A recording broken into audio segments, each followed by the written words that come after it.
Hello and welcome to a new video. Today we're gonna take a look at the Stunfisk in the Jungle Cup. This Pokemon is actually super high ranked, which does make a lot of sense because this Pokemon has the exact same bulk as the Galarian version of it. And so it's a very bulky boy. It has great moves for this meta, like honestly one of the best move combination that you could think about, and it is honestly so underrated. Like I have not really seen anyone use this Pokemon at all. I think I came up against it in like 200 plus battles like once.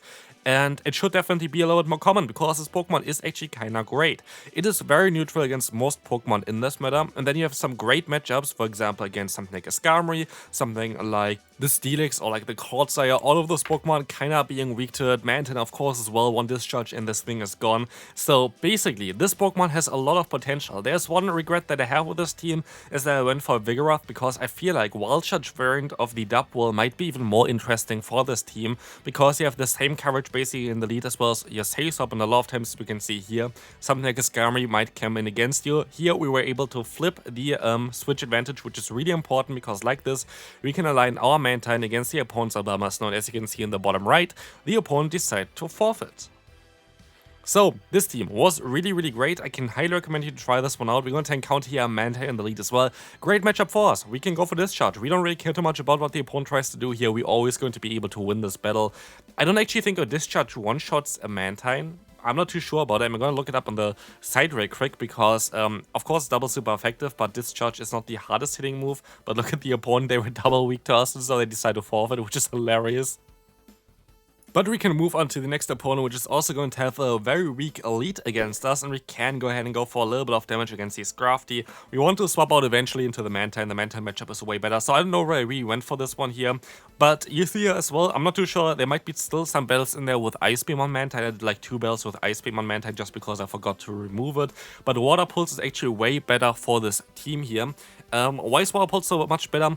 Basically, Ice Beam has targets of something like an Altaria. I guess for this is going to be kind of great, but Altaria is basically the only one where you really need it against the Dragonite. The Aerial Ace is basically fine anyway, but also going to have like targets like a Mandibuzz or whatever. But we already have great coverage for this Pokemon, so I feel like it's a little bit of an overkill to still have it on the Mantine. So Water Pulse is going to give you some better coverage against something like a Skarmory, which is going to be great, or something like a Steelix is going to be a little bit better off. But yeah, here we're going to encounter a matchup against the Lantern. Sadly, they're running Water Gun, which is not really ideal. But as you can see, they swap back into the Steelix, and my goal is to hit a one charge move here. I really need to hit one charge move just to get them low enough that we can go for the full farm down with our Vigoroth. And so I decided to let this move go through as well. Hope that I can connect the next charge move against them. They go for the Crunch. I can go for another Mud Bomb. And please let this move go through. It is going to go through, and we're going to now be able to farm them all the way down, and like this we can just win this game. Next opponent, we're going to have the Dragonite in the lead. We don't run Thundershock, so we're going to do double resisted fast move damage, but still going to be okay. As we can see here, we can go ahead and go for one discharge and then swap out, because usually if you go for that, you either get a shield, which is great here as well, or you're going to go get them low enough that if you use a shield, you can definitely farm them down with the Vigoroth as well. You might have to use 2 shields, but you can still go for Body Slam anyway to get a shield back. So it is what it is. But here again, I would rather have not the Vigoroth as my Safe Swap, but the Dubwool, because Dubwool would have been way better in this scenario as well. So definitely Dubwool I think might be better for this team, which is kind of fun because a lot of people don't really enjoy running Vigoroth. I actually don't really mind it. For me, it's more like to try to get some more diverse gameplay here, not only Vigoroth, but of course here kind of forget or like kind of didn't think about the Dubwool, but I feel like Dubwool is better. By the way, you don't knock out Mantine with one discharge. You're going to need at least 2 of them because it does 63% damage against the Mantine. Still, you're going to easily be able to win the matchup against the Mantine. You can easily take even a Water Pulse. But here, we're going to use a shield. I'm not too sure if this was the smartest idea here. We're going to find out shortly. It does a lot of damage usually, but they're going to have a Vigoroth on the back, which of course runs a Rock Slide, so we can go for the Water Pulse, which is going to connect, going to do around 50% of the opponent's health, but they can still go for their own Rock Slide, which is going to be able to not knock us out. I think we still survive this just barely. And we have to hope that we can swap out eventually, but it's going to be a very tricky one here for us to still win this one. Let's see. They're going to use a shield, which is kind of fine for us, and they make actually a great play here, which I kind of expected and I most likely should have predicted, but it doesn't matter. They decided to swap out here. Why does it not really matter? Because they would have most likely been able to win this game no matter what I would have done there, even if I swapped out in time, but it is what it is. We can move on and look at the next opponent. a Bomber Snow. A Bomber Snow is going to be also one of the reasons why you kinda need either Vigoroth or the double as a Say Swap. Those are just the best options for this Pokemon, as your lead completely dies to any kind of grass type. This is also why we're going to have the Mantine in the bag, but here we can still go for a Body Slam against the opponent. Lantern here, as you're gonna see, this is going to get the shield from the opponent, which is going to be great for me. It might be a Thunderbolt. Thunderbolt might put me into farm down range for them. This looks like it's barely not farm down range, so I might be even able to reach another one, which I'm going to be able to do. But what you're also going to see here is that I'm going to not throw any more counters at this point. I could have went for one more counter, but I'd rather go ahead and get more energy with my Stunfisk. Stunfisk is going to definitely enjoy that energy for later. We know that we're going to get aligned against a Pokemon that I don't want to be aligned against, but we got rid of the hardest answer to Mantine, as they're going to have in the back a Whiscash. Here, like, if you saw my videos recently, I did a video about Blizzard Whiscash, and so if you are confused why I decided to use a shield here on the first one, it is mainly because of this, but they decided to go for Scald, which means they can still run a Blizzard if they really wanted to, but they most likely are not going to do that, as most people are running Mud Bomb on this Pokemon. But here they're going to get the attack drop, which is kind of unfortunate, because now you're going to see this attack drop actually going to matter quite a bit. We're going to see that they are going to now be able to swipe another charge move, and I try to swap out in time, and I can swap out in time, clearing basically the debuff, getting rid of the energy of the opponent here, still being able to reach a Mud Bomb. Could have also went for the Discharge, which I think does like 5 more damage or whatever, but it is what it is. We can go for an Aerial Ace, and this Aerial Ace is going to connect, going to be able to not knock them out, but gonna put them hopefully into a range where I can farm them down. I decided to use no shield on the first one, which is smart because it is going to be a Weather Ball, and so we can go for the full farm down, hopefully here. Hopefully they don't reach 3 in time. This would be a little bit of an awkward situation for us, but they are not, and so they decide to forfeit. Next opponent coming up, a Guzzlord. What I kind of like to do with the Stunfisk, by the way, is just over farming on energy, because this is going to allow us to later on maybe snipe some Pokemon, because it's kind of great in doing that. And so we decide to swap out now into our Vigoroth. The opponent swaps into a Talonflame, and usually I bait here with Body Slam because it's the safest play to go for, but because we had some extra energy lead prior already, I decided to go straight for the Rock Slide. The opponent did not really fear that, and so we can win this one as well. Next one, another Vigoroth. Here, what you always kind of want to do against the Vigoroth in the lead is go for 2 Mud Bombs. Why? You kind of put them into farmland range for any of your Pokemon afterwards, and you can outspeed them to them. So basically, what you can do here is, because the second Mud Bomb needs only 4 fast moves instead of 5 fast moves, they're going to be at now 2 Body Slams, but they're going to be stuck in the CMP tie against me. And if I swap out now into my own Vigoroth, they don't get to the next Body Slam in time. Like, they still have 1 stored, of course, which I can get to now, but if they would stay in for too long, I would have been able to just go for my first Body Slam before they can get to their second, which is kind of important. In comes here, though, a Clodsire, and this matchup is kind of interesting, because actually you can win this as a Vigoroth, especially if you have a shield advantage, but I'm not too sure if this is going to be too smart to do. So I'm still deciding to go ahead and use a shield here, and it's going to be an Earthquake, which is going to be great, but I might actually try to catch another Earthquake onto my Mantine, which could also be a play. So I decided to swap out. The opponent throws. Is this going to be an Earthquake? Let's find out here. It is, and so all the energy goes to waste as they swap out into the Skarmory. As you can see here, this was one of the earliest battles. Again, like, every battle that I do here, it's kind of getting randomized in which order it's going to be shown in this video. I don't really choose the order or anything like this. I just put it in and just randomize itself. So this was like one of the first battles that I did with this team, but I still had here the wrong move, which kind of maybe matters. I don't think it really did, but we will find out anyway here. As the opponent goes for another Brave, but I have to use a shield here as well. I can go ahead and go for the overfarm and now for the Discharge. Discharge would knock them out here for sure, but it's still going to be a tough matchup for us. We're going to see that they're going to go back into their Vigoroth, and I'm not too sure we're going to be able to still win this game. Body Slam is coming through. We're going to swap out. They're going to go into the Clodsire. I can farm them all the way down.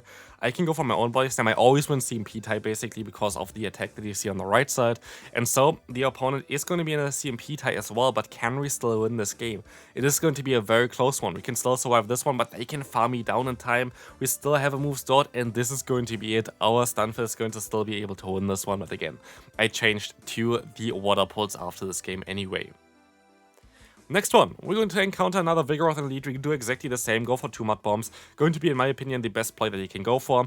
Your lead, again, has the same defense stats as a Galarian Stunfisk, which was one of the biggest meta Pokemon for a long time. Honestly, I should, when Greatly comes back, make a review of Galarian Stunfisk again, because I feel like maybe it has some potential right now. Who knows? Because, I don't know, like, we don't really see this Pokemon at all anymore.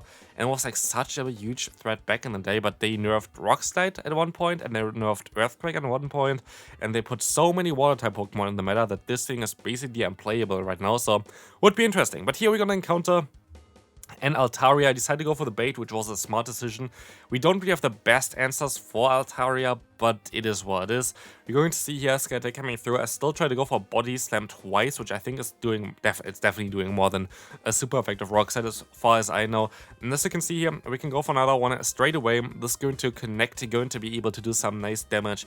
And we got them into range where I might be even able to just farm them down with my Mantine. I don't think I have to go for a charge move here, but we have to hope that this is going to be enough fast move pressure from us. They're going to swap out into the Steelix, and here is why we have Water Pulse, going to do some super effective damage against the opponent, and putting them with that into range where one Mud Bomb is going to be enough. I can overfarm by a little bit. They decide to go for a charge move. It's going to be that Crunch, but I can still keep my one Aerial Ace here basically stored for later on. But it's still going to be a little bit of a trickier ride. As you can see here, they're going to go for the Psychic Fangs, dropping my defense guaranteed. But I have now 2 Mud Bombs stored. So first one's coming through. Let's see what they're going to do with that. They decide to go ahead and let this move go through as well. They go back into the Altaria. I can still go for another Mud Bomb, force the shield from them. But sadly, as we can see here, they can farm me down. I don't even get the Aerial Ace off, and so we can move on to the second to last game for today. Honestly, there's so many great matchups for Stunfisk, for example, here as well, again, against the opponent's Talonflame. It's a great matchup for us. Discharge coming through against the Altaria, just weaken them up a little bit, so my Vigoroth is going to be able to pressure them a little bit more with a Rock Slide, which is going to be great for me. In comes the Moonblast, which we luckily were able to shield up. I'm always, like, honestly, every time I see Moonblast, I'm fearing the debuff, because it happens so often against me, but here we can still go for a Rock Slide, gonna get them low, and we can go for the full Farmland before they even reach a charge move, which is very important, as now we can try to force some shields from the opponent's Talonflame. Knowing that we could go for a Rock Slide here, the opponent decides to use a shield, but they have to use 2 shields now at this point. As we can reach another Rock Slide in time, I decide to swap out here, expecting no Lantern in the back. And so they're gonna go for a charge move. A Fly should not do too much damage, but it's going to be a Brave Bird, which nobody really expected here. But they're going to have in the back a Weezing. So they're double weak to the Stunfisk, which is great for us to see. As the Water Pulse is going to connect, it's going to do a ton of damage. We can still reach another charge move to put them into farmland range for our own Stunfisk. So hopefully this is still going to be a great match, but they're going to let the move go through, which means we are only going to get to an Aerial Ace. And this can be problematic, because now they have a ton of energy. They're basically 100 energy, so I'm kind of forced to catch a move here in order to win this game, but the opponent going to catch the forfeit button before that, so we can move on to the final battle for today. So, we're going to see again a team that is double weak against us. What I can try to do here is I can try to catch a move on the Mantine. It is a risky play. Like, if they're gonna go for the Earthquake now, that would be great. As you can see here, they did not. They overfarmed by quite a lot, I feel like. I don't think this was like all that they had to go for. But Stone Edge is going to two-shot us, sadly, and they're gonna get there in time. So now they're out of energy though, which is kind of great. They need as much energy, or like kind of similar energy to than I need to the Water Pulse. So it's going to be a little bit of an awkward race, as we will see them going for a shield here. They can force another shield from me, which is not really ideal. And I kind of need alignment here, because otherwise the Skarmory can be a little bit scary in the back. I can go for another Aerial Ace, hoping that they're going to let this move go through so I can farm them down. And they do exactly this, and so I can get all the energy. We are shield down, but we can align ourselves. And alignment is very important, as the Water Pulse is going to weaken up the opponent a little bit, putting them into range where just one discharge should be enough to knock them out anyway. But we can even reach another charge move here in time, which is gonna be great. The Water Pulse is coming through. They're forced to still go for a charge move or swap out. Let's see what they're gonna do here. They decide to go for a charge move while losing CMP type.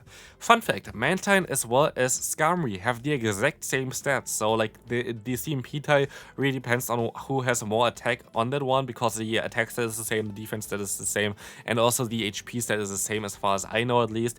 Here we're going to encounter Whiscash in the back, and it's great that we got the charge move off here, because now we weakened them a little bit. That counter plus Body Slam should be great for us to hopefully get them into range where I can farm them down, but it's still not going to be great, because the opponent gets the attack drop now, and this is going to change quite a bit, because now Body Slam does not put them into farm down range, and we are also going to be a two-shot. So yeah, that's not really great, right? So they're gonna go for a Mud Bomb here, which is not enough to knock us out, so we can get some more fast move pressure in, but they get more energy, and so they can definitely reach a Scald in time against our Stunfisk. It is coming through right now, but I expect them that they want to try and catch a move here, and so they do that. They don't succeed with it, and I can win this game as the opponent decides to forfeit. This is going to be it for this video. Definitely give the Stunfisk a try. I hope you enjoyed this one. If you did, feel free to leave a like, and I'll see you in the next one. Bye bye.